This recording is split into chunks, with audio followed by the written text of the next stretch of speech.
जय यीशु। आज का सुसमाचार संत योहन अध्याय 5 का 1 से 16।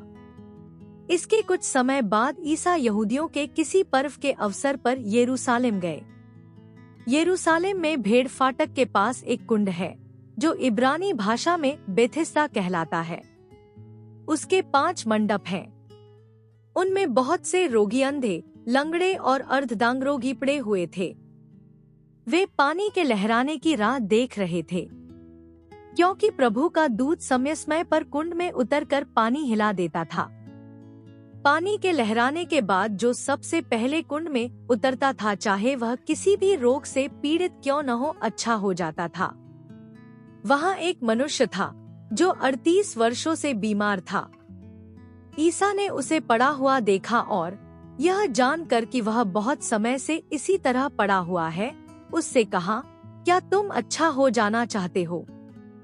रोगी ने उत्तर दिया, महोदय, मेरा कोई नहीं है जो पानी के लहराते ही मुझे कुंड में उतार दे।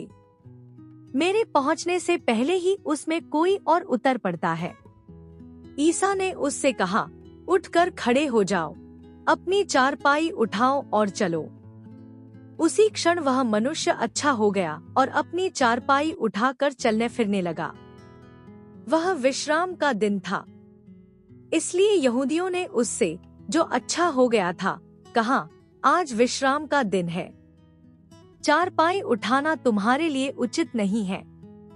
उसने उत्तर दिया, जिसने मुझे अच्छा किया उसी ने मुझसे कहा, अपनी चारपाई उठाओ और चलो। उन्होंने उससे पूछा, कौन है वह जिसने तुमसे कहा, अपनी चारपाई उठाओ और चलो? चंगा किया हुआ मनुष्य नहीं जानता था कि वह कौन है, क्योंकि उस जगह बहुत भीड़ थी और ईसा वहां से निकल गए थे।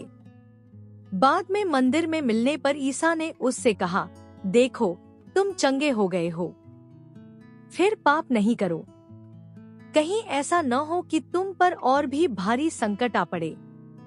उस मनुष्य ने जाकर यहूदियों को बताया कि जिन्होंने मुझे चंगा किया है वह ईसा है। यहूदी ईसा को इसलिए सताते थे कि वे विश्राम के दिन ऐसे काम किया करते थे। आमीन।